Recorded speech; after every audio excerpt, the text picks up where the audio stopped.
Et Feu Rouge, Varon de Komodo, Fille Rebelle, Varon de Komodo, Varon de Komodo, Prince Satellite, que je salue. Félicitations pour mon nom absence à maman. Vraiment, bravo. Parce que en tant que guitariste, je suis parti un peu devant eux. Beaucoup de Feu Rouge, beaucoup de Varon. Beaucoup de Feu Rouge, beaucoup de Varon. Et là, Feu Rouge, avant Ayemba, intégral, il y a un danseur. Mais on travailler entre Baromi Sato, Feu Rouge, Varon de Komodo, na héritier ou Abaré Claire, Massa, héritier de Montréal.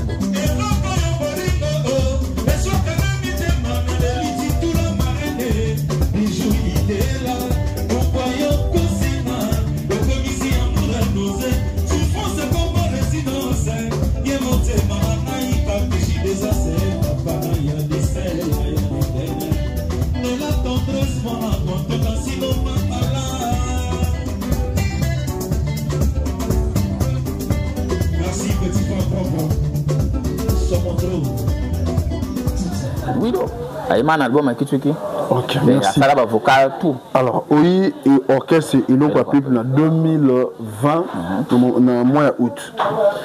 Tant que vous avez un orchestre, il l'ont pas conditions. Non, il n'y avait pas de conditions. En tant que musicien, je suis venu, j'ai intégré l'orchestre. Voilà. J'ai intégré l'orchestre en tant que guitariste, bassiste. Okay. Voilà.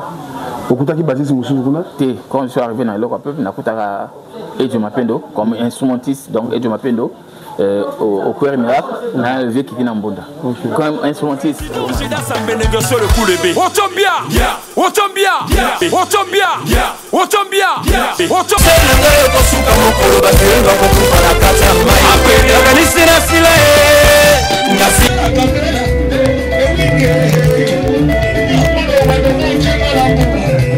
Ici c'est David Kassa, le duc de Makwa. En tout cas, les Congolais, les Congo, partout, les Africains.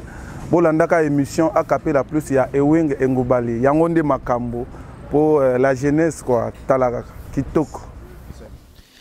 Fatou Sako Sokyo Kelelo Nanga Zonga Zanga Ngaiwa Yomote me baby.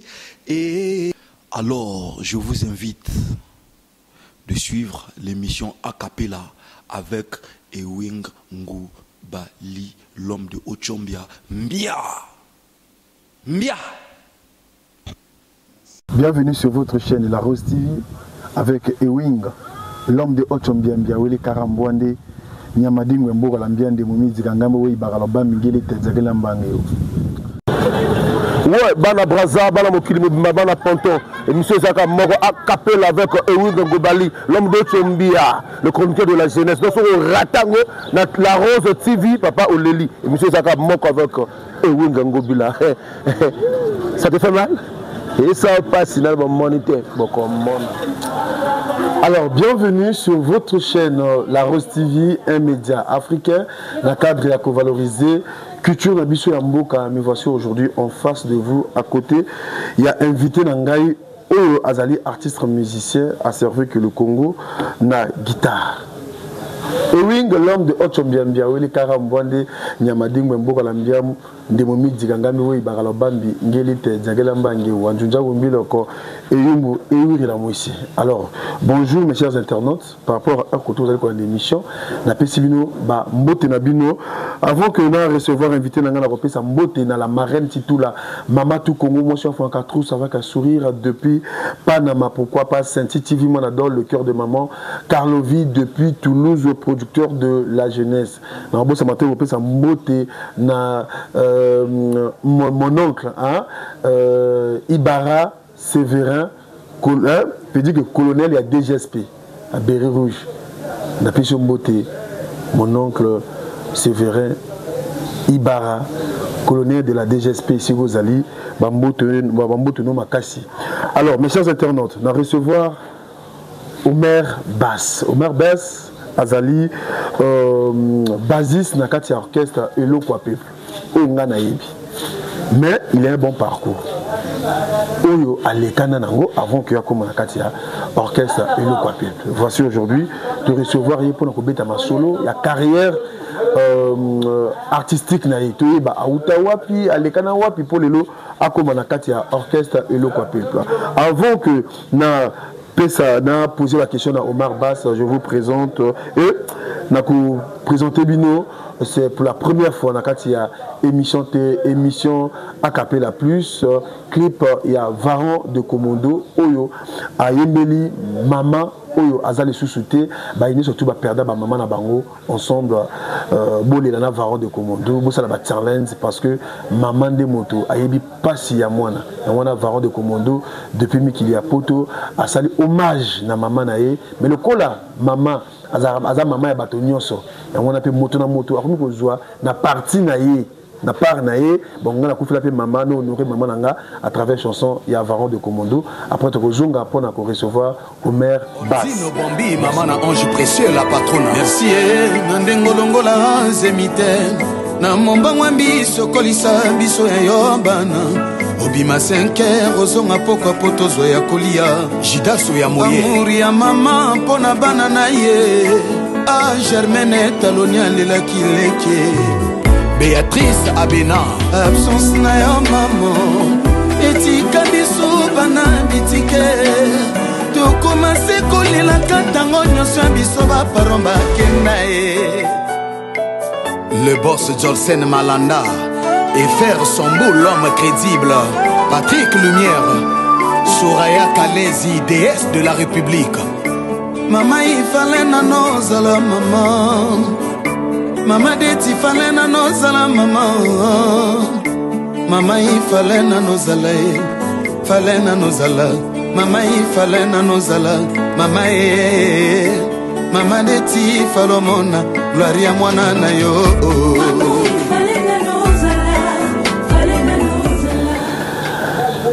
Voilà, mes chers internautes, chanson on a et ça les plaisirs na Dieu veille la main hydraulique oyo pe azali lelo azasuna maman invité cette chanson et ça les plaisir pe a résonner et belé maman azalara moko izana maman ya nyongo maman likele mais le vrai maman azara moko oyo le Varan de Commando ayembeli na motema oyo azara na pona ba maman.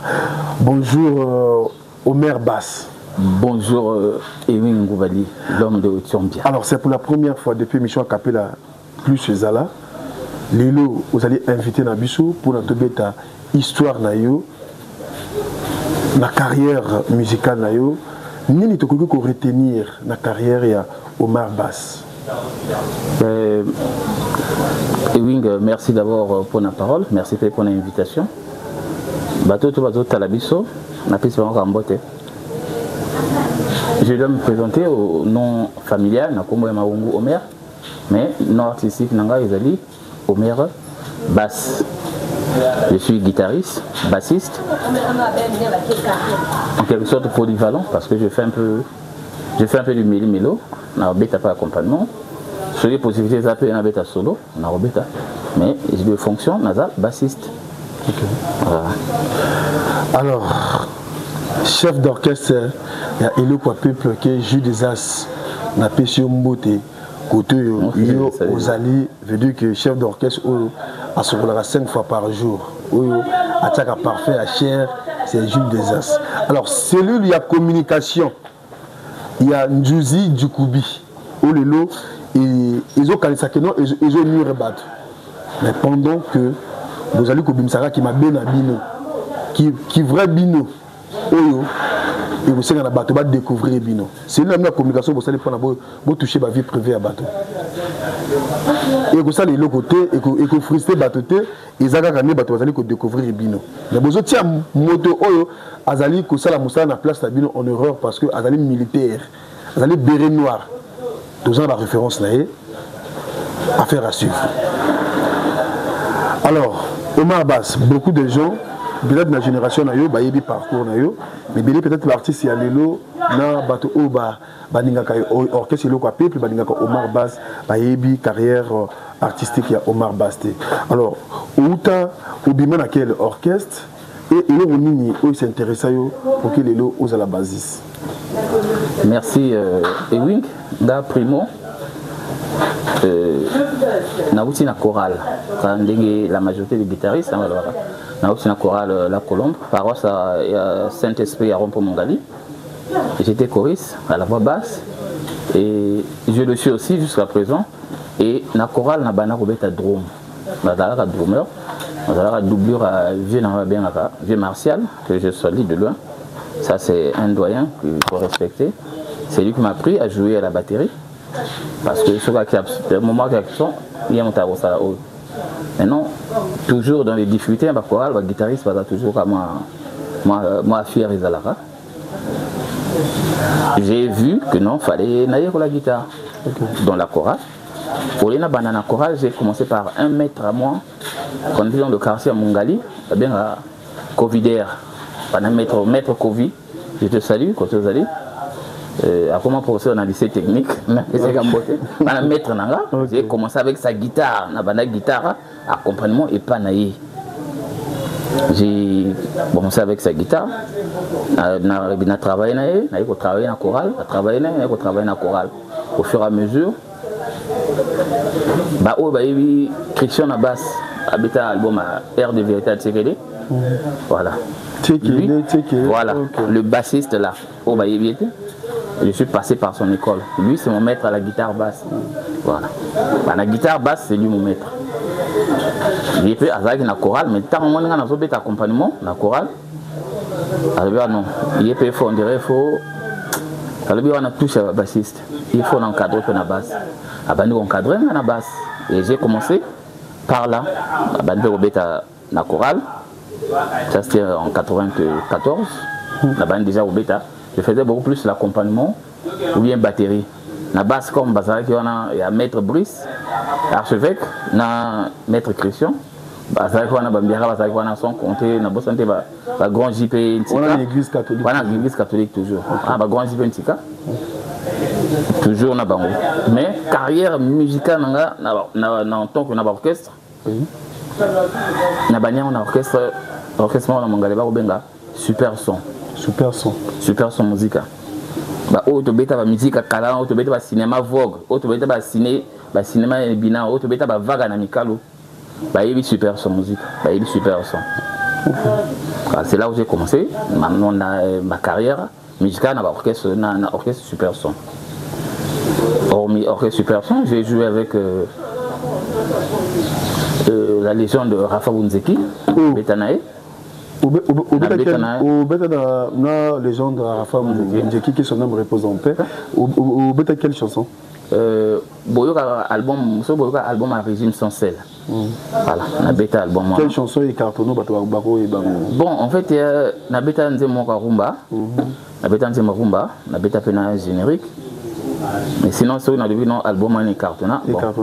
En tout cas, vraiment, comme il y a le retour à guerre, il y a 98, donc il y a un peu pas trop en vogue quoi. Na bêta nzemo avec lui, il y a la même année, en 2000, il y a 99, il y a Croix-Rouge. Okay. J'ai l'accompagné à la basse. Maintenant, Christian habite en solo. Après de là, on continue toujours avec Super Son. Après, on a Super Son, on a eu Impression des As. Impression des As. Il y a Bondomania. Bondomania. David Motiga. Voilà. Super Prince. Non, Impression des As. On a déjà la Panzani. La Panzani, la présence Seto, la présence Zara. La Panzani, on a présence Zara, c'est la nouvelle griffe. G7. Présence Seto, ça n'est pas Impression des As. On va tenir Cameroun. Voilà. Je suis resté. Donc, il y a un musicien, il y a Bondomania. Bondomania président. Bondomania président. Voilà. Avec l'album, il y a Café Fort. Malgré l'album, promoteur à Kena Poto, Tanga Dzonga, bon, personnel, moyen cité comme on est athée, Akoufa, c'est un album Pekena Mai. De là, en 2003, 2002, aussi ça, on a Bango, je suis parti. Freddy Masaki, Master Nanga, là où il est, ingénieur Freddy Masaki, l'opium. À comment non, il est toujours aussi. C'est parmi. En tout cas, il faut respecter ce monsieur-là. C'est un génie. Même si Bolinga va reconnaître Bazoté, Freddy Massaki. Mais à travers l'émission Salanayo, Bato Yoko Beta sur Akala, tu peux découvrir Bango, puis tu peux interviewer Bango pour parler sur la musique à Kalana, Lelo. Na Boussani moi il est même on a Jimmy Bass fait au Beta chorale la Colombe. Jimmy Bass. Oya finga la prison Roga na Zolo Bango. Il a écouté ça on a Ayebi. Ngana to beta na chorale makambo pe to solagana épée to solana épée à l'époque na chorale pe ayebi na moyen de valant parce que ça voilà ça c'est non en fait non toi retourne à mission Congoté à l'époque toi Rolinga défense extra musique à l'époque président Roga en solo toi Rolinga donc toi Rolanda bango fort donc Jimmy Bass là qui fanatique il y a extra musique en tout cas tout ça là quand je dis non, ils allaient à l'époque, ils allaient à l'extérieur. Non, et ça musique en grand complet. Parce que temps on bimine en 93, temps on va salir après où Freddy Nesson, bah il y a aussi la confirmation. Après confirmation, Ourago m'a venu faire un poteau. Maintenant il y a un album Moko Boye, pour c'est trop. Partition pour prise d'esprit à Beta. Jimmy Bass ça s'est fait là dans la partition ça s'est fait dans la partition tout cela là est belé tout cela est belé même quand tu as tout cela c'est un frère et ça ce qu'il fait là c'est sa vie. C'était en quelle année 2003 non 2003 2004 voilà après naï Freddy Massaki a eu besoin d'andara le bien non biso tozala na batia na fondation na badimi na bébé retour na président Conti non bébé retour à se décaler pour na asala oyo na carrière musicale na yemo kaza leader donc faut venir on a se décaler pour ça la carrière voilà bébé retour il était en tant que manager na Vatican na fondation non il était manager na Vatican Vatican allez va au sala BTBG go ba benga Jeringa album basala album à Jeringa je vais être manager en album donc il me ça non abana on kala c'est juste ça la reconnaissance quand mon Timotezate mais sinon abana qui management depuis kala voilà yo au senga va saler reconnaissance non na lebi na zo sengate c'est juste quoi dans la vie même si mon salaire m'a non mais attends même 1%. Oh, il y a bien ça là, il faut dire. Après, Bamimo na Vatican. Non, on a été ok. En 2003, je pense bien. Oui, 2003. Que la Vatican intégrale. Freddy Massaki dans solo, Batasson na batterie, Cube Magie, Feu Rouge, Varon de Komodo, Fille Rebelle. Varon de Komodo, Varon de Komodo, Prince Satellite, que je salue. Félicitations pour mon nom absence à maman. Vraiment, bravo. Navaskia intégrale, en tant que guitariste, je suis parti un peu devant eux. Beaucoup de feu rouge, beaucoup de Varon. Beaucoup de feu rouge, beaucoup de Varon. Et alors, mon feu rouge, avant Ayemba, intégrale, il y a un danseur. Mais, on travaillait entre Baromi Sato, feu rouge. Varon de Komodo, na héritier ou Abarik Massa petit moyen de notre petit animateur en Afrique du Sud. Donc attends, on a mis Yokuti orchestre Wana, Varon de Komodo chanteur, Feu rouge. Varon de Komodo animateur. Varon de Komodo animateur, Feu rouge danseur. Donc on a le prince satellite parce que Varon le prince satellite. Prince satellite. Animateur, Feu rouge danseur. Voilà. Maintenant, comme chanteur tellement lumineux, il fallait pourquoi ça fait rouge comme déjà est-ce qu'il y aura un niveau pour travailler on a ayo qui ça y est na rue Benin ayaka c'est sur na Jacob on avait des trois glorieuses ayaka to travailler na Tongo avec donc en tout cas je fais partie parmi ma père formateur, il y a Feu Rouge Nation. Je ne peux pas me vanter, mais côté Azan a Ebi. au maire basse. Voilà, il dit non, on a vu, doyen moto, ça la biseau. Même si le moto ça la moto, mais moto ça après moto. Voilà, feu rouge. En tout cas, jamais avec un moto petit, mais c'est un frère vraiment respectueux. Il était respectueux. Côté on a vraiment bonjour quand vous allez faire rouge. Il était jusqu'à présent respectueux. Il était vraiment respectueux et il est toujours respectueux jusqu'à présent. Pour moi, c'est moi. N'a été une carrière musicale dans les autres tambours. Je sais comment on a parlé de ça. Il a mis une chanson. Voilà. Mais vie artistique, il y a fait rouge. Non, mais est-ce que félicitations en tout cas ça à améliorer, à suspendre le bateau par rapport à je ne peux que dire bravo plutôt par rapport à Ndenge. Il a évolué.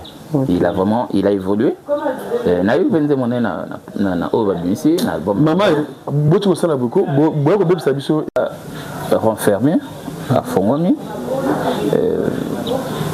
Bravo pour lui, quoi. En tout cas ça va. Alors, si tu as les ça va comme bravo.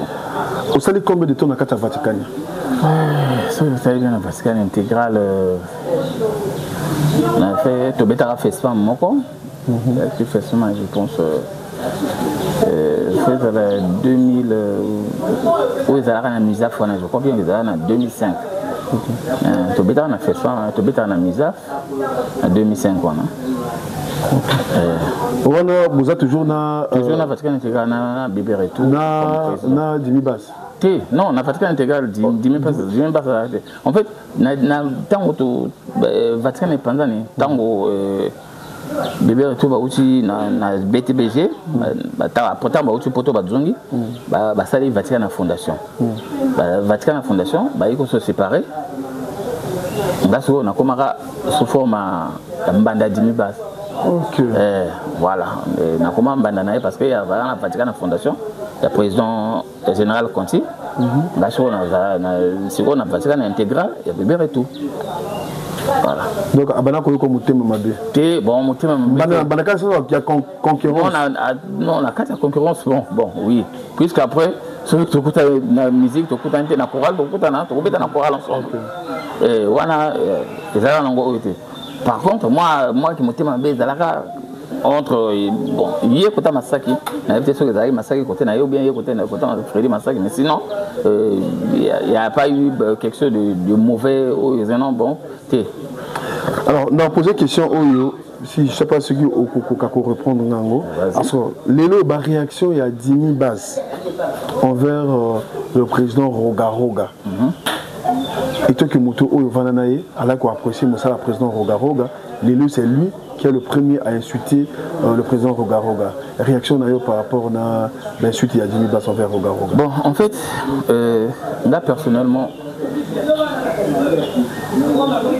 en tant que son frère, son ami, on a travaillé ensemble, on a bandé ensemble, on voulait bêler.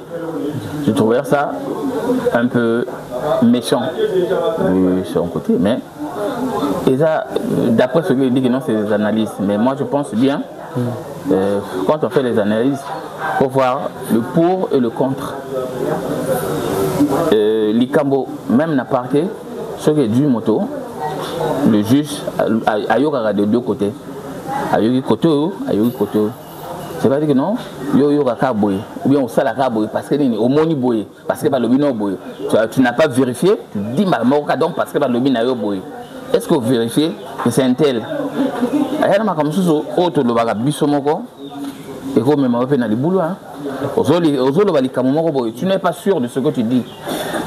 Tu n'es pas sûr de ce que tu dis. Tu as dit que non, à Salaboy, mais est-ce qu'on a la preuve? Voilà. Moto na sogi aza oyo. En fait, on a monté ma bé.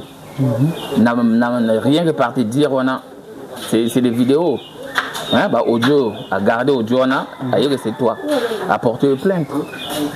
À non, mais maintenant, à la preuve de ce que tu es en train d'avancer. Il y a raison que tu te pousses à dire ça. Qu'est-ce que tu te pousses à dire ça? Tu as des preuves. Donc, Dans le rôle banaye atika asala analyse nae normal na logique ne kasala mais asala analyse na ba groupe tout ba orchestre tout le Congo ouais que non ils ont orchestre ils ont la point noir ils ont la kamuzika ils ont la et leur peuple ils ont la partout de ça et n'importe quel orchestre ayebi ils ont la extra musique ils ont la nouvelle horizon ils ont la porte n'importe la prison yumo bangé asala ba ekufashi. Ah, voilà, Ekoufa, il y a comment un orchestre à Nouvel Horizon, animateur. En tout cas, vous êtes bien informé. En tout cas, vraiment, tu m'informes en premier. Voilà.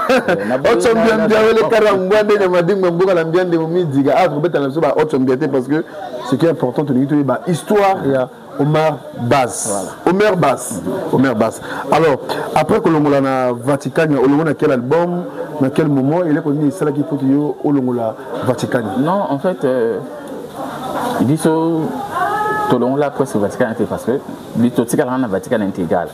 Quand le président Bébé retour à Kena Poto, à Kena tout ça album moko, tout ça album, fallait bima à Kena Poto pour la mix. Maintenant, ce qui s'est passé là-bas, a besoin de pour avant ça va maï, donc tout ça ah non bon album na même à Poto, il y a eu ceci, il y a eu cela. Tout il va monter jusqu'à présent. Amela Bino album. Non, n'a pas sur Amela album. En tout cas, on a relevé que non Amela album parce que on a pas profité. N'a pas que album était dans pour na photo. Il est couple abandon au calme. Non, il a un problème à remélater parce que moi de moi, faut pas que non Amela sur album non. Moi j'ai participé dans l'album en tant que guitariste, en tant que bassiste. En tant que bassiste, j'ai participé dans l'album. Mais si on a besoin Amela sur album. À l'époque, à Kenaki, Poto comme ça, ça comme de temps. En tout cas, il est parti. Quand il était parti pour le bon. Nous, on a attendu au moins 2 ans après. On s'est dit, bon, chacun, à ça, on a massacré à Doudou Kopa. Avec cet album, Indépendance des Ngasiko de là.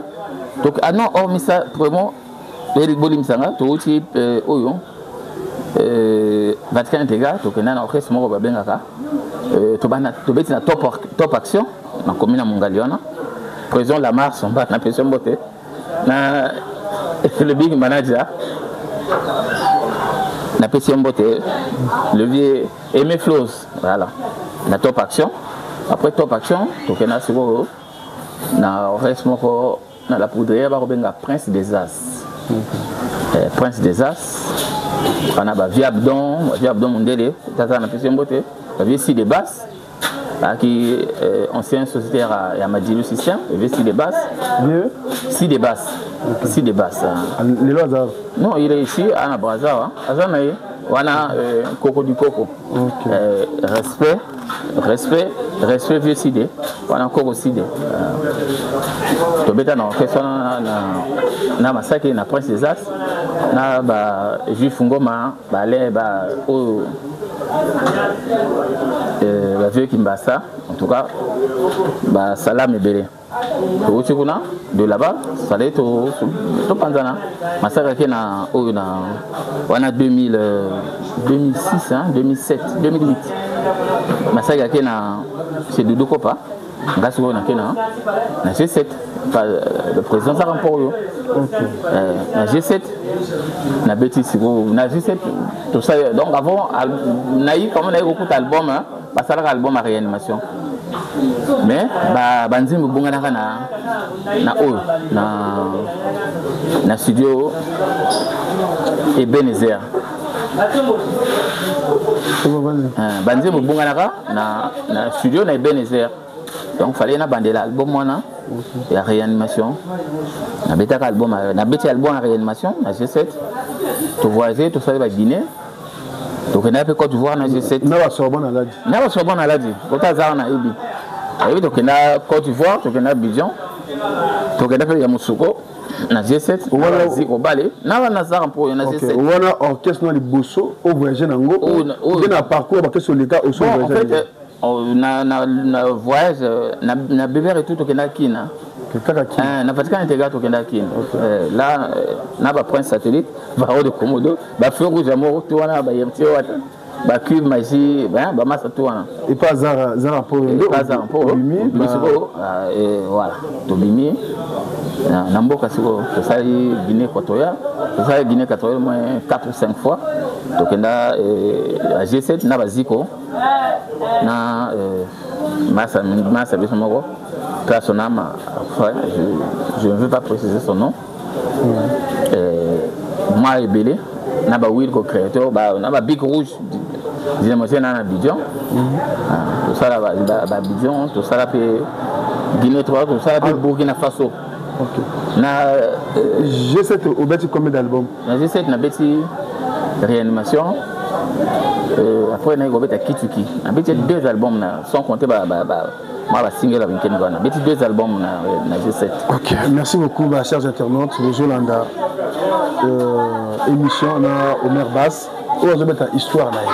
Cette émission il y a une émission il y a polémique. Il y a une émission on peut découvrir artiste un doyen oyo a servi le Congo na guitare na yé a problème na mototé a ensemble na yé. Mais est-ce que parmi les 2 chansons quelles sont les chansons oyo et cartonné qui oyo c'est là qui feu na Nouveau Brazzaville ou international tout genre Linda na nango pona ezo sama bato moi nous sommes na album G7 en tout cas tout un générique bon ce guitare est bon chez moi mais dans ce moins générique bon toi dans un jeu d'amour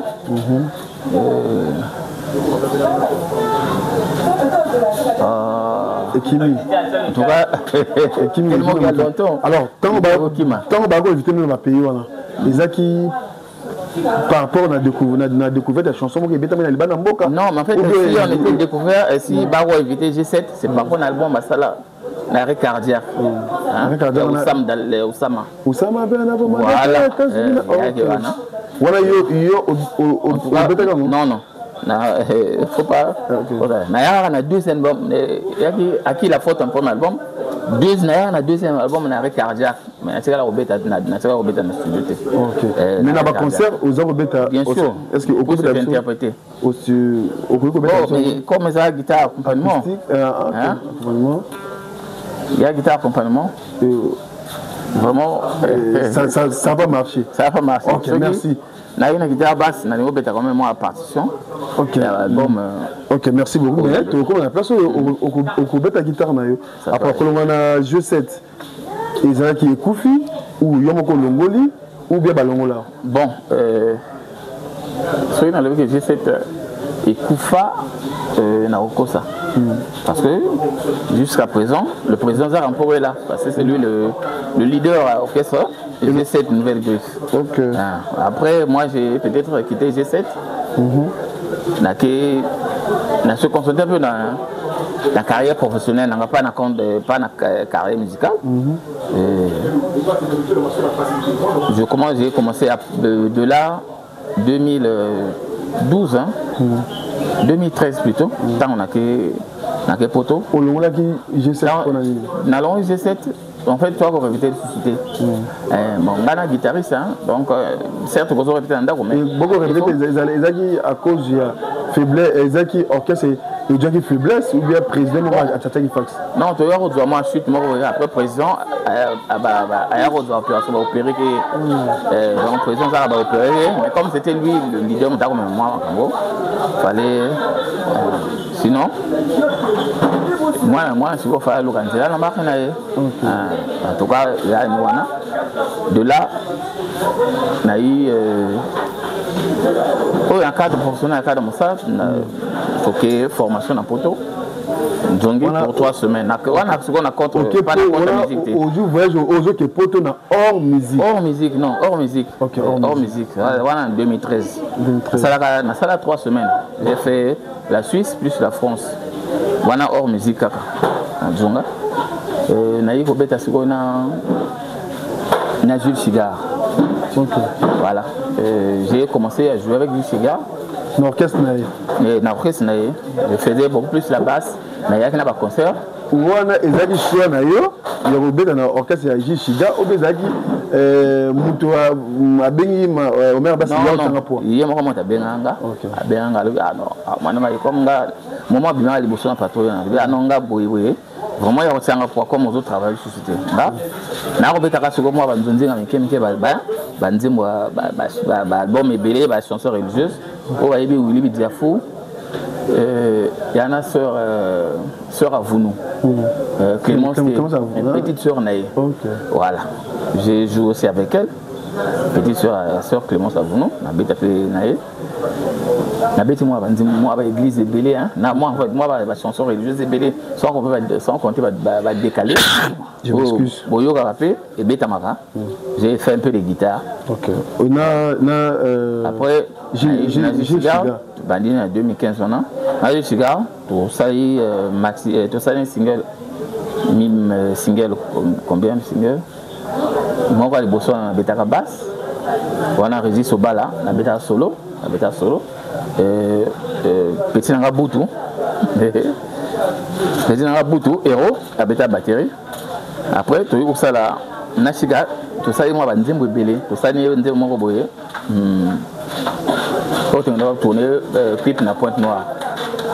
On a bossé avec un titre. Ceux qui n'ont pas rappelé un titre, on le voit sur YouTube, on a un clip en gros. J'ai fait la guitare, on a fait la guitare tout. On a bon basse, accompagnement solo. Après, tu as eu ça l'album numéro 11 jours démon. Il y a un album, il y a un single générique. 11 jours démon, mais 11 jours démon. 11 jours démon. On a abordé. Voilà, en tout cas, mais évitez. Aux armes,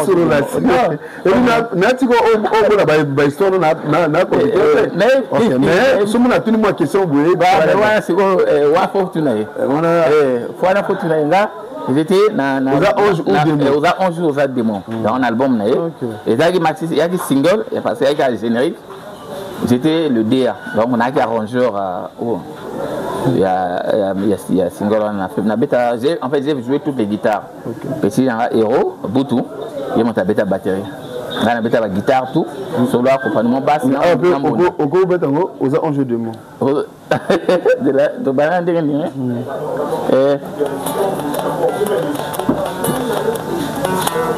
D'abord.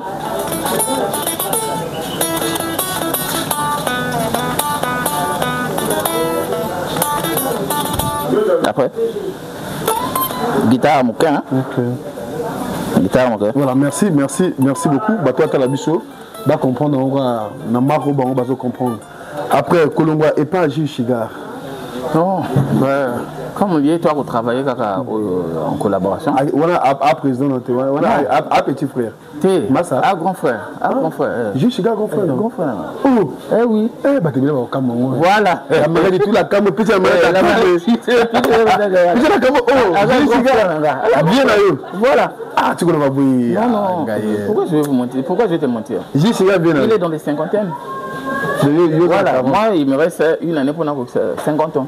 Oh, voilà. Ok. Et voilà, il faut comprendre. Il faut les respecter. Je te miquer dans mon commentaire. Voilà. Ah oui, bah, je n'ai pas goûté. Comme il me regarde, 11 gosses. J'ai cigare. Ça va chanter. J'ai cigare bien. Il toujours. Voilà. Sinon, c'est un frère. Ça n'est parcours ébélé. En tout cas, avant d'ailleurs à peuple, on a traversé des épreuves, des étapes où il y a bien, il y a bien, il y a bien. Donc en fait, nous avons fait mon bien rabi sur mi balé. C'est dans le studio, il y a ça là-bas, voit tout. On a bêta dans ce monde.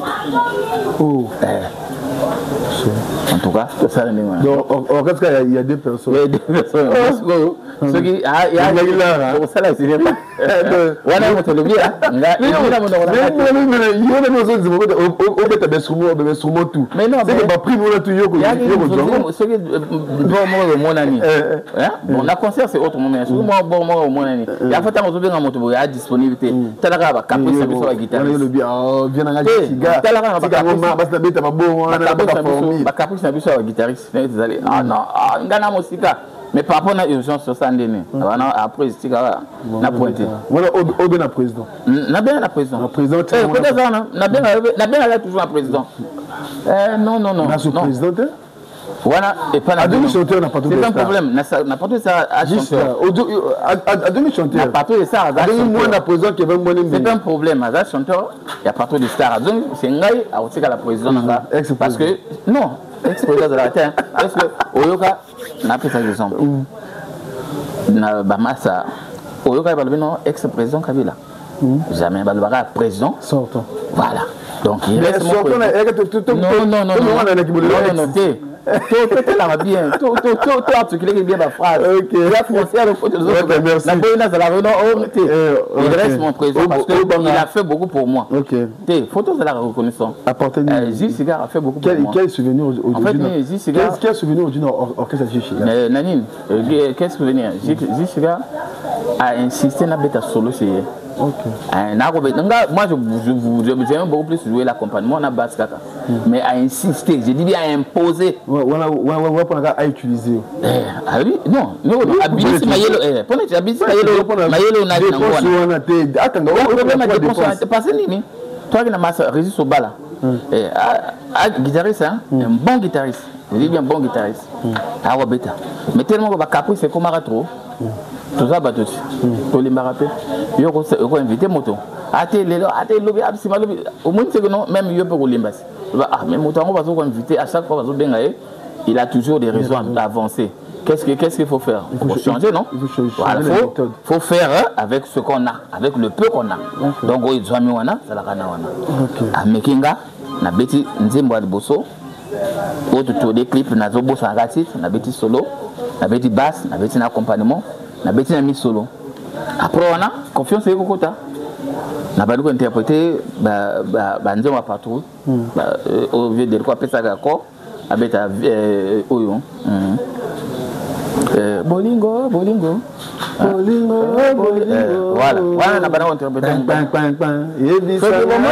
comment boye bolingo buka on va nzembo ya de Delco Bukari il y avait Delco il m'a tapé sa autorisation c'est président gars non pourquoi interpréter voilà bah il monte ensemble na patrouille des stars non il y a de la ratin OK voilà patrouille des stars ensemble j'ai des droits là-bas non beaucoup interpréter ça fait il y a un thème patrouille ça avec musicien patrouille ça donc à quoi bêta de ma patrouille ça de bêta bien attention alors voilà au Longoli orchestre il y a Gilles Cigare en quelle année on a continué na Eloko Peuple en 2017 non 2019 ça fait 6 ans de cela 2019 non, en 2020. On a continué l'Europe en août 2020. Voilà. Août 2020. Ça fait 5 ans. Ça fait 5 ans. Alors, et l'Europe ils ont choix ou a proposé que. En tout cas, vraiment, personnellement parlant, on a le baron de votre capitaine manager. Je vais intégrer l'Europe. Donc, ils ont choix dans le monde. Tu es mon ami. On a le baron c'est capitaine manager qui nous a intégré l'Europe.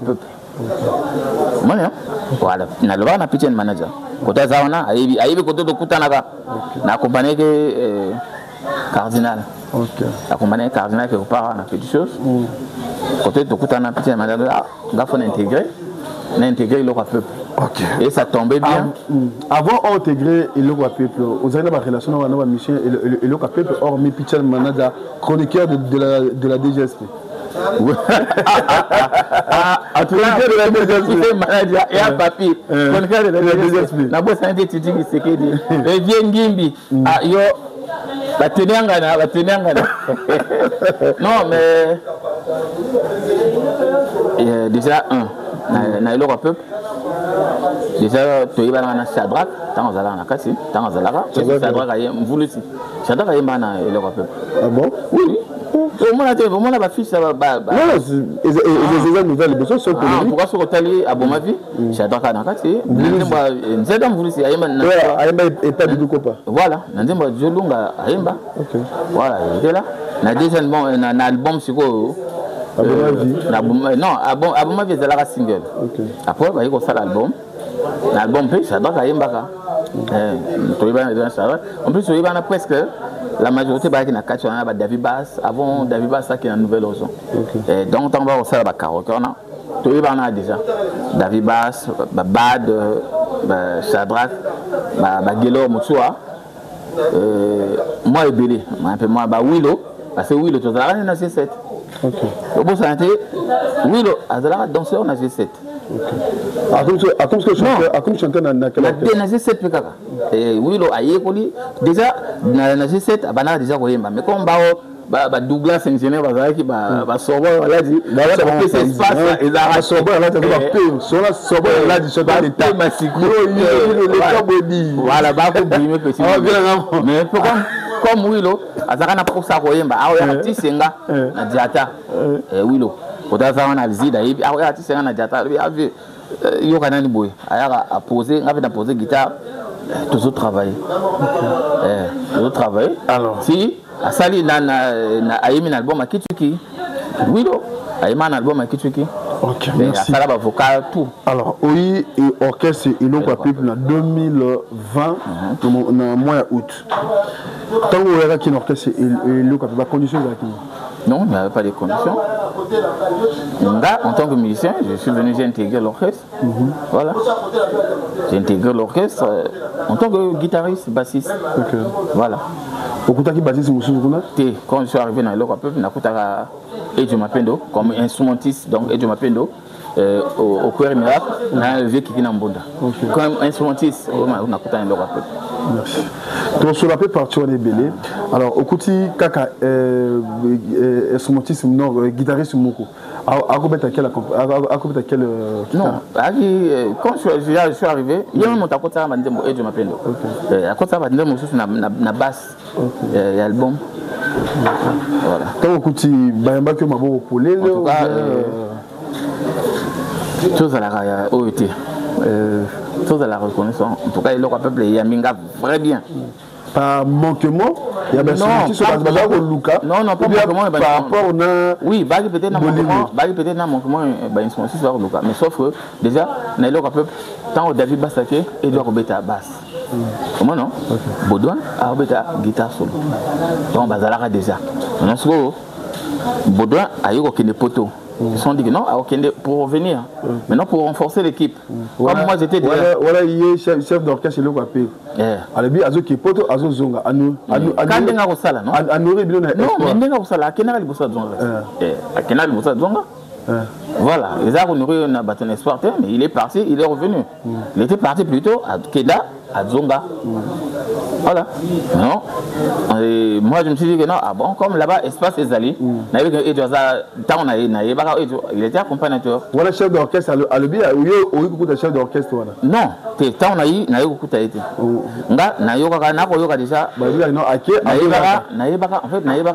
Il était guitariste. Donc, soliste accompagnateur. De loin. Comme un guitariste. Il faisait l'accompagnement mi-solo, na-solo. Je ne le connaissais pas en tant que bassiste. Côté, en tant que bassiste, mais quand je suis arrivé, comme il était là bassiste, bon, comme Boudou a accueilli, moi je fais comme un soliste. Album à conjugaison, il y a la prise Oxy et je me bêta solo. Bêta solo, accompagnement mi-solo. Album à conjugaison, oui, il y a un problème. Je crois que oui, après l'album, il y a Universal Zangolo. Il y a aussi la conjugaison. Et du moment bêta solo, bêta accompagnement, bêta mi solo. Voilà. Maintenant, moi je suis arrivé. On a commencé à travailler. Au de la basse. Non, moi je suis arrivé à la basse. Et du na solo. Comme c'est un soliste, on a reçu la place, ça a été. On a gagné ça. Moi, je dis balle. Ah, Naseki Nazar. Non. Il faut respecter ce monsieur-là. Oui, je sais que pour l'instant, vous découvrez bientôt, mais vous découvrez notre soutien. Vous découvrez notre soutien. Ok. En tout cas. Dans 2020, oui. Chef d'orchestre. Chef d'orchestre, non.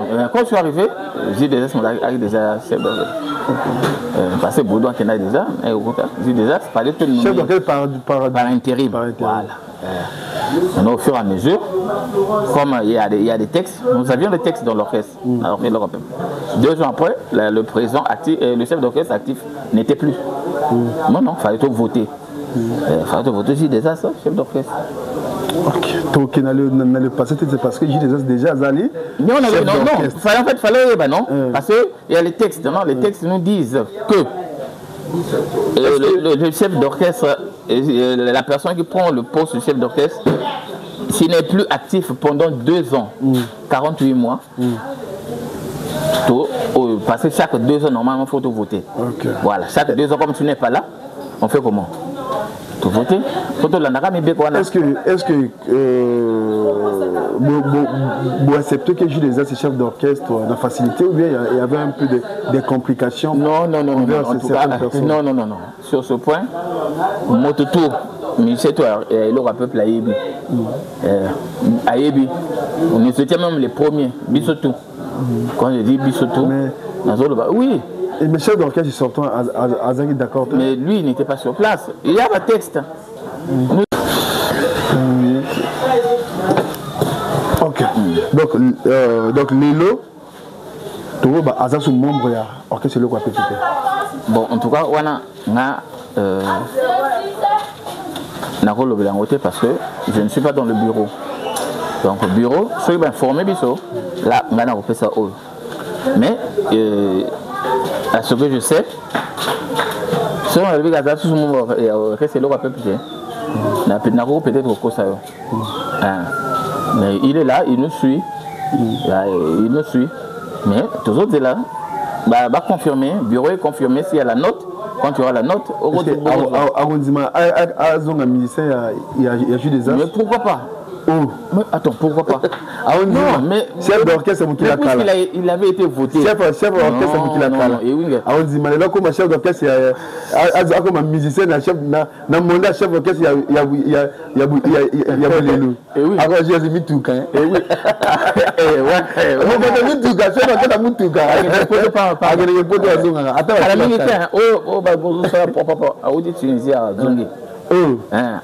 Madrid,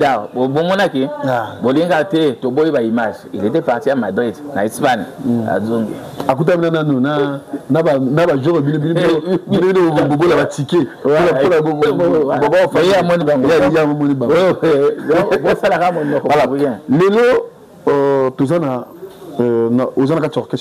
Ça fait 5 ans de cela. Quel single ou album? En tout cas, Nailo Rapep, Nabeti un single. Nabeti single moko, méthodologie. Méthodologie. Où ils en ont. Nabeti la méthodologie. Ouais, on dit au Dibo. Toi, on a un clip des garçons à la télé. Après, moi, la single, je me suis fait moi,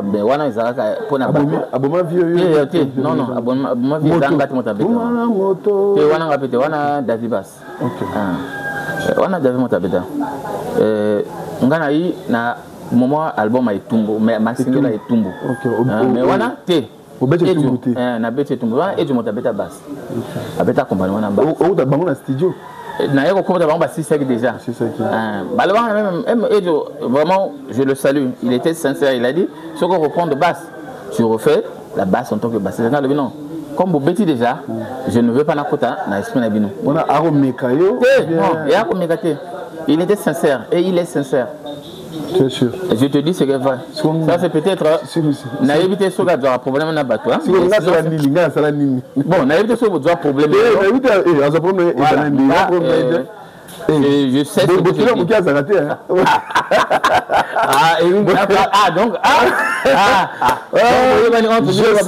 je salue moi la poupée à Brazzaville, Madame Obunga. Moto so c'est comme ta maison kota. Gaga Obunga. Moto ba fedi ke aninga na ye aninga lolendo te ko yene mokolo lolendo. Yene mokolo makamba. Omoni Madame Obunga, omoni la marraine Titula, maman tout Congo mo so fera trop ça va assurer depuis mo kila poto. Ngande conseiller numéro 1 ya la marraine Titula nga. So boye baraté. Lelo boye ba. Ozo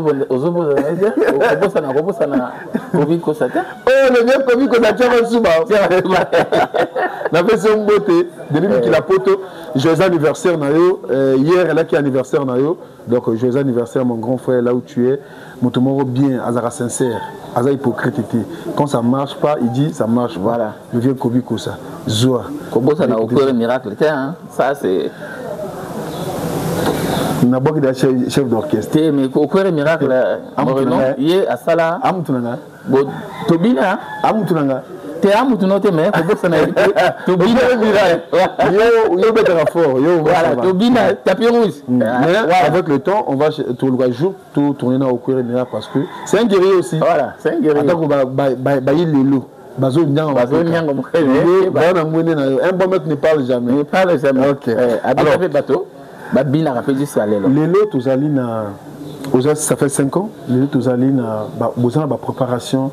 Il y a album Soutien. Et toi, au pays Bozo, il y a la marraine. Titoula, Maman Tout Congo. Ah, n'a pas dit la question là. En tout cas, j'ai attendu comme un moment. Ok, tout parce que dans soutien, pourquoi non, il faut qu'on respecte Edio Mapendo. Il a donné de sa vie à Maxi Singolo. Il s'est donné dans le bien à 100%. Ce qui beaucoup de carabinons parce que ceux qui dans le lobby et puis après non pas le baril mais on se l'en moquer monsieur ça là on ne se vante pas mais tout ça là mais quand promotion de et bon rabine tout l'équipe va après c'est bella le gars laquelle orchestre vous l'êtes na relevaté mais binomoko au continue bien binomoko va chroniqueur pourquoi il va oui non banama yote mais quand le la marine a le bar à la marine c'est tout là le bar non bah les rabinons ont un combo voilà et tout ça soutien en tout cas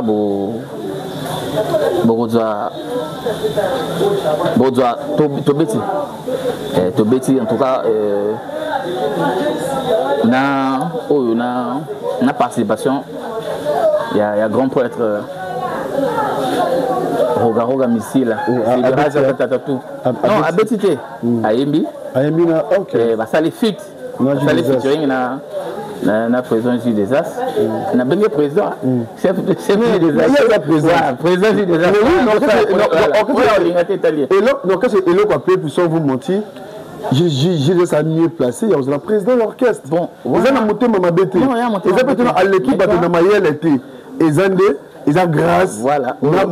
Qui m'ont dit babota maranango. Chef Aliya na balabala té. Chef Aliya na restaurant. Amateur. Mais non, on a patron l'orchestre le peuple. Muda pesi le pont. Après le pont, après c'est Mituka. Hein? Ils ont Djolou, azo kola qui te donne la télé. C'est que nous avons mon gondi. Mais ouais, sur la semi guitare. Mais il y a Abetite. Abeti ni solo. Ogoyoka. Abeti solo. Bon, en fait, beaucoup découvrir bien mon. OK. Alors Abeti ayembi. OK. Wana siko na album Ekoyaka. Na peso titre quand même forever. Titre. Oui, que ça ça. Parce que y a be comme boundi lango té. Vinayo. Moi vinayo. Mawa. Wana Ekoyaka Dikubi biso Dikubi on vit na yo quand nous ça va c'est la communication ya mbata là pour la communication identité bato moi vit na yo depuis écrit ça là que l'homme a bêta vit na mawa biso to à l'instant toujours to lever la soutien c'est quoi to lever la soutien parce que nous soutien ils en a 4 nzembo bon disons 3 bon to le 4 nzembo parce que ça la rumba bato bakasa non la rumba faut ka rumba ka té na seben eza rumba parce que ça fait partie de la culture africaine, ça fait partie de la musique, ça fait partie de la culture africaine. Rumba babenga rumba benga seben te babenga rumba so otuni mondela est-ce motuni mondela seben alors seben c'est quoi wana za terme na biso mo non ça va tourner seben alors seben le seben c'est quoi alors on so otuni la rumba alors oui ayebi rumba ayebi rumba parce que la rumba même seben dans la semaine à Olban et la rumba ça fait partie de la rumba. Et jamais tango nomango patrimoine immatériel na UNESCO Il y a tout, hein, ça fait partie de la Seben, on a tout. Hein. Non, Rumba plus Seben, Rumba en globalité. Voilà, Rumba en globalité. Alors, Lélo, Omar Bass a porté Ninaka chez le Kwapé. En tant que bassiste, Boyoka soutien. Boyoka soutien. Nakata soutien peu, hormis soutien. Dans l'album Royaka, c'est pour la première fois. C'est pour la première fois. C'est pour la première fois, mais c'est pour la deuxième fois. Non, on a non, na carrière musicale. Na carrière musicale. Il y a un Nzembo Batouba, il y a même un Siga. Na prison Siga. Bon, malgré que c'est mon du matin, c'est pas peu rumba. Donc c'est que au tien Nzembo. Hein? Donc c'est au tien. Non. Et bien matin c'est au tien. C'est bon, pas de problème. C'est pour la première fois. Vous allez orchestre à l'évolution de la carrière. C'est l'autorité, l'autorisation. Donc ça veut dire que ils allaient au Nord Moro. En tout cas, très fort. Vraiment, je dirais juste merci. La chef d'orchestre des As, la DA et du Mapendo. De la discipline opérée. Pas compliqué, hein? Non. En tout cas, Van Ambaka, Tchotcho Biloko, Thierry Berger, en tout cas, va poser. Alors, une question polémique. Et le quoi peuple, ils ont aimé la Franck Kamina. Partout des stars et aimé le Franck Kamina. Et ils ont compliqué. Non, mais Azamoto non. Après, Ndeng Tozaboué. C'était même une nouvelle région pour Yembelaye. Dans le PSOA, Jules Massoua. Il y avait combien de bateaux à Yembelaye? Mais il y a même polémique. Non. Voilà, polémique dans Banane. Personne polémique dans Banane. Polémique dans Banane. Il y a un musicien. Quel musicien? Il y a un orchestre. Quel orchestre? Il y a Bissou, il y a le peuple. Oui. Quelle polémique? Va musicien, pourquoi? Non, point. Mais non. Aza, coordonnateur culturel. Hein? À présent, diaspora, non? Voilà. Donc, il y a un bien à voilà, merci beaucoup. Je salue le PDG Franck Kamina Dzakumba, président Yaba Diaspora. Na Péchombote, président Franck Kamina. Bolam et pour le rater, partez bien fait. Il y a un lélo toujours d'éducation dans cette émission Nabiso. A Capella Plus, Omar Bass, il y a orchestre et l'eau peuple. Au besoin de Nzembo. Donc, tu vas dire Nzembo, pour une promotion. Donc, nous sommes là pour une promotion. Il y a des Nzembo, il y a des musiciens. Lélo, tout le monde qui est na souka. Na orchestre, c'est tout Oyoleki. Quel orchestre on peut au Kuba non na tel orchestre na banda vraie carrière dans la musique. Bon, sans être hypocrite, na bandi na super son.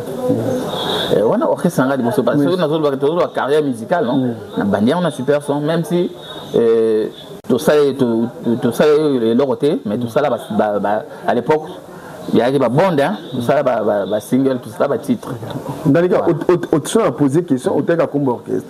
Alors, quel orchestre, et puis sur connaissance en musique? Connaissance en musique. Connaissance en musique. Nazala Nango déjà. Ok. Nazala Nango déjà. Naï faut renforcer la batterie intégrale et bébé et tout. Ok. J'ai travaillé avec un génie, l'opium, Freddy Massacre. Il faut tous la hypocrite, tous la reconnaissance. Ok, merci beaucoup. Alors, quel orchestre aujourd'hui, opportunité, il y a que s'exprimer talon? Na Vatican n'a exprimé talon malgré l'album Oeboya. Na G7, on a exprimé talon. En tout cas, na G7, na bêta album et réanimation, il y a 16 titres. Voilà. Le album à Kitsuki, il y a 12 titres. Il y a un peuple, il y a un Fongola, il y a un Fongola sous vrai. Faut. Oui, na bêti, il y a un peuple, il y a un Fongola. après une opportunité na tia nzembo donc na faire valeur batalo nanga il y a guitariste au Nazar en tant que musicien il y a la qualité nanga en tant que musicien au Nazali na composé après c'est ba mat bayembi. OK. Quel orchestre oyo yo aussi mambongo nango se retrouva à côté finance? Bon G7 orchestre bosse bimisanga passeport orchestre bosse bimisanga passeport G7 nouvelle griffe la présidence Zarampo bimisanga passeport na voyager pe na bimi hors du pays na compte à musique. Donc voilà orchestre bosse oyo sima mbongo nango. Non na aussi mananga non na simbi oyo ba non moi oyo ebini pata aussi pata en tout cas G7. OK, merci. Alors quel orchestre oyo za ko rêver dans mon jeunesse na yo obeta nango? Extra Musica. Zangoul. Extra Musica à l'époque dans le Belango Zangoul parce que il y a Extra Musica en grand complet. OK. Lelo na mosala osalaka il donne les araman na guitare na basse tu ensemble tu la guitare yo boko yeba été non batata la biso yo ça pour ngate o ba yebi abeta se madilo vieux si de basse. OK autant il a comme na ya voilà wana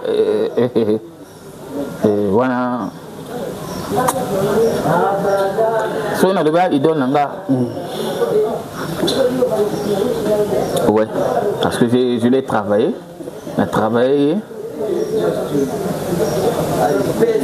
abeta na Blow Musica so ko yeba Blow Musica. OK wana kala et après to yoko zwa na c'est fort tenga kisaka moko yo pour mutu moko ça va mutu moko OK là alors il y a pas melo basse quel guitariste oyo kaka ebele nga ko ba guitariste ebele nga pour moko moko yo sala au moins sur la bêtise loko ou bien ba BBC album ou bien ba na nyaroyo kaka wana te moko yo sala mabe na ba mais j'aime écouter Masagi na 6 vitesses. OK, merci 6 vitesses. Et tu te bêtes à Kanaï parce que ça c'est 6 vitesses dans quel orchestre? 6 vitesses na autre bêtes à Kanaï tu travailles parce que 6 vitesses au travail Kanaï. OK, merci. Merci beaucoup. Nous sommes arrivés à la fin de notre émission avec Omer Bass. Alors Omer Bass à l'époque vous avez bilingue ma petit bobé ta musique. Quel orchestre c'est qui vous ça feu dans Brazzaville à l'époque na Congo à l'époque oui bien l'orchestre encore bien véritable mandolina bah Rafa Baouta kuna bah Roger Lutin Baouta l'orchestre hein bah les plus grands chanteurs il y a véritable mandolina les arts orchestre vieux bon ouais ils arrivent à Brazzaville ils arrivent à Ponton orchestre vieux Sambadio. OK. Alors après na Géo Momekano. Oui bango. C'est na repesa so ba ya émission mzee mwa hole quand même na télé. Simba mono moke kubwa mama moke mona pasi atima mama na sali nini chéri son voilà. Merci.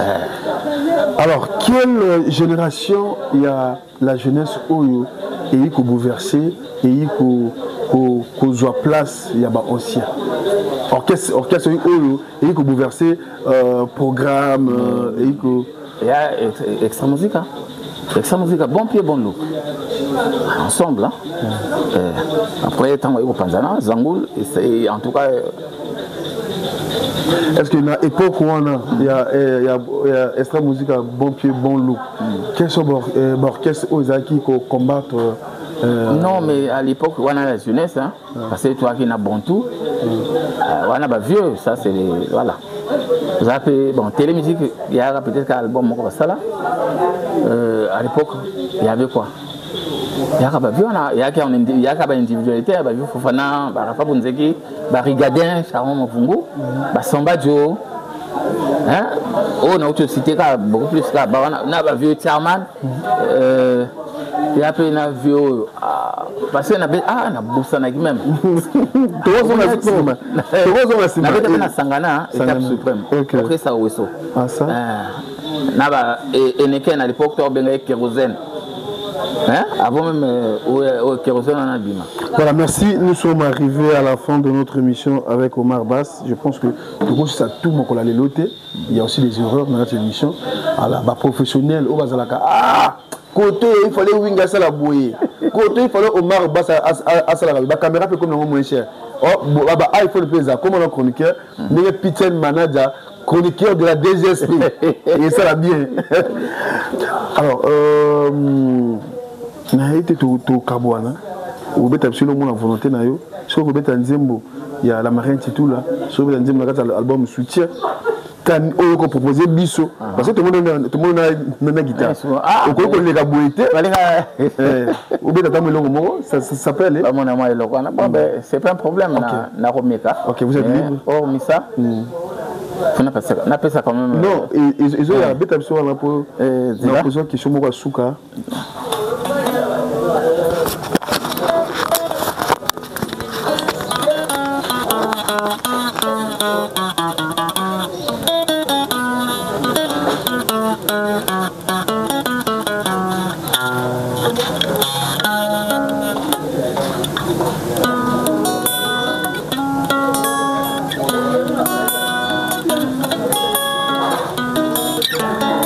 Merci.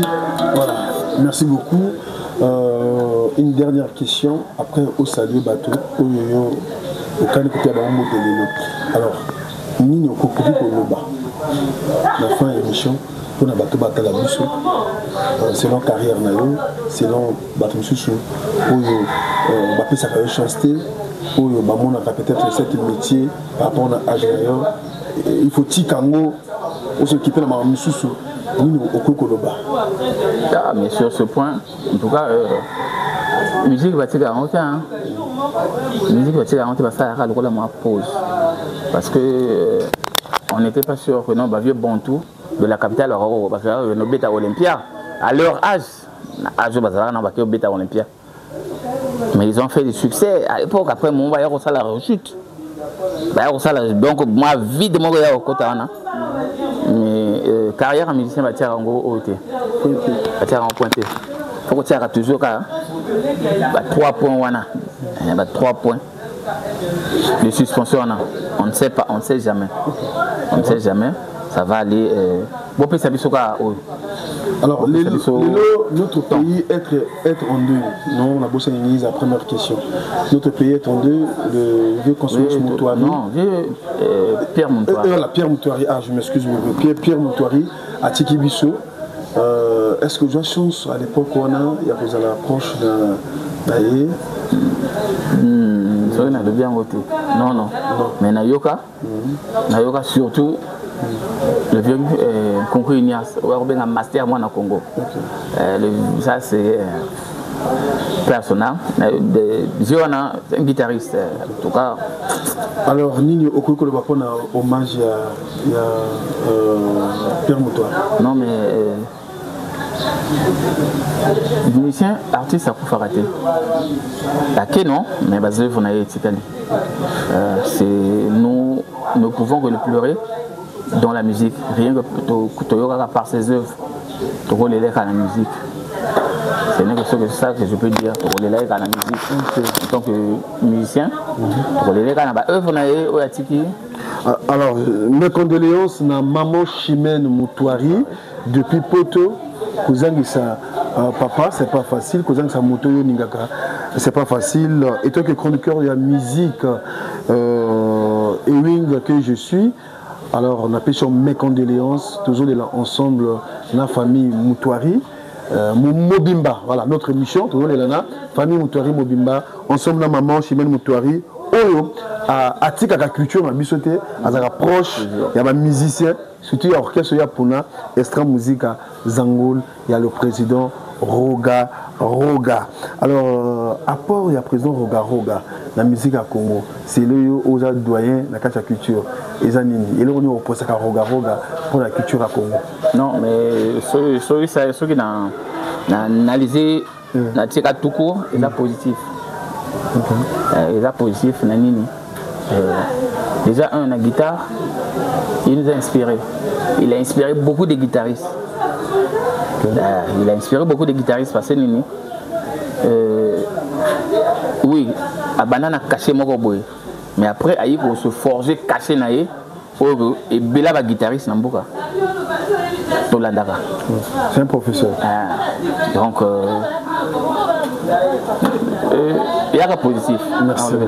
Merci beaucoup. Bah, dédicace naïe, on va remercier. Ah mais d'ailleurs primo, je vais d'abord te remercier parce que tu as en tout cas insisté, bien insisté pour que inviter là. Regardez vous n'avez pas Luka, mais il y a mon insisté à Luka. Voilà, c'est ça. C'est pas non chroniqueur fort Luka Susu. Lui il a insisté à Benga. Rendez-vous et porter un peu mais jusqu'à ce que tu dis compromis. En tout cas, je vais te remercier et vous féliciter parce que pour le travail que tu es en train de fournir, je dirais juste bravo. Continuez quand on a vent, je souhaiterais juste bon vent. Le reste, écoute à Bima. Merci beaucoup. Okay. Mais non, pour la Banga, mais oui, personnellement, je vais d'abord saluer ma maman Rosalie, Kota Zali. Mère Rose Makanga Rosalie, parce que c'est elle qui est restée comme notre Dieu sur terre. Après, c'est le troisième, la triple M, ma vie, merveille, na Michel, la Bossanité. Ça, c'est mon vieux Christian Mokito Lindala. Il y a une Bossanité. Christian Mokito Lindala, là. Il y a déjà au Boki, je dirais la marelle terfi. Composé la marelle terfi. Tu as vitamine. La marelle terfi, ça c'est ma soeur. Pendant entourage langa. Au Kota plaque l'école Moro. Na ba marine surtout là en toi. Au Kota l'école Moro. Au Kota classe Moro na marine surtout là. Bodo zale. Voilà quelle classe? Troisième, tout ça le troisième on a Saint-Vincent. La marine côté culturel, la bannière on l'était bannière on l'était.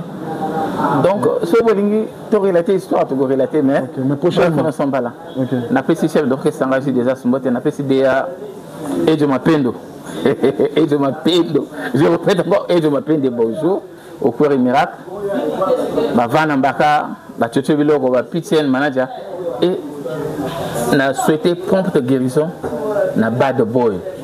Bad Boy, tu as un G7, voilà, banane G7. Vraiment prompte guérison, mon frère, du courage, ça fait partie de la vie. Chirac Seben. Beaucoup de dire combien? Il y a mon cahier. Non, il y a mon cahier. Moi, concerté. Il y a mon cahier. Il y a concerté. Il y a concerté. Il y a un concerté. Aïe, côté Zawana. Même si c'est 5 ans. On a fait notre frère. Merci. On a sanité maire locaux. Frédéric Massaki n'a pas santé. Le président Rome Carissas Salita.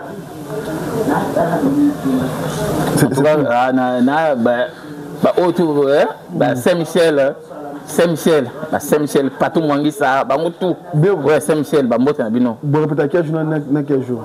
Pour l'instant, tu répéter que pour l'instant, vu un peu le tempérament en Boka, pour l'instant, regarder, samedi à week-end, mais toi, la journée, on a week-end, la semaine, tu répéter que. En coulisses. En coulisses, la journée, la semaine, tu répéter que. Il y a journée jeudi, entre mardi et jeudi, parmi ces 2 jours-là, tu dois la journée, samedi. Tout ça, toujours un siège, on arrive à Ngangoulou en 223. Le colonel Djolong a appelé ça espace. Tétagrammateur. Azokola qui te aussi la tête. C'est quoi ça? Voilà. Merci beaucoup. Bye bye. À la prochaine. Commentaire Nabino. Bateau de message ko finga oyo. Boyebi chronique, boyebi musique. Koleka nanzambe mutakela biso. C'est à vous de juger. Je pense que ndaka nganga bakene ki mabongo pamba te. Yo ningo que ça la consultation pas ndaka nganga. O ça la qui Oh, na bosani Patrick Barrezo. Patrick Barrezo, le Bangangona. El Fuego, Moli Mambeka. Ça, je suis un frère. Alors, toujours. Je m'en voyais vite. Donc, on est ensemble.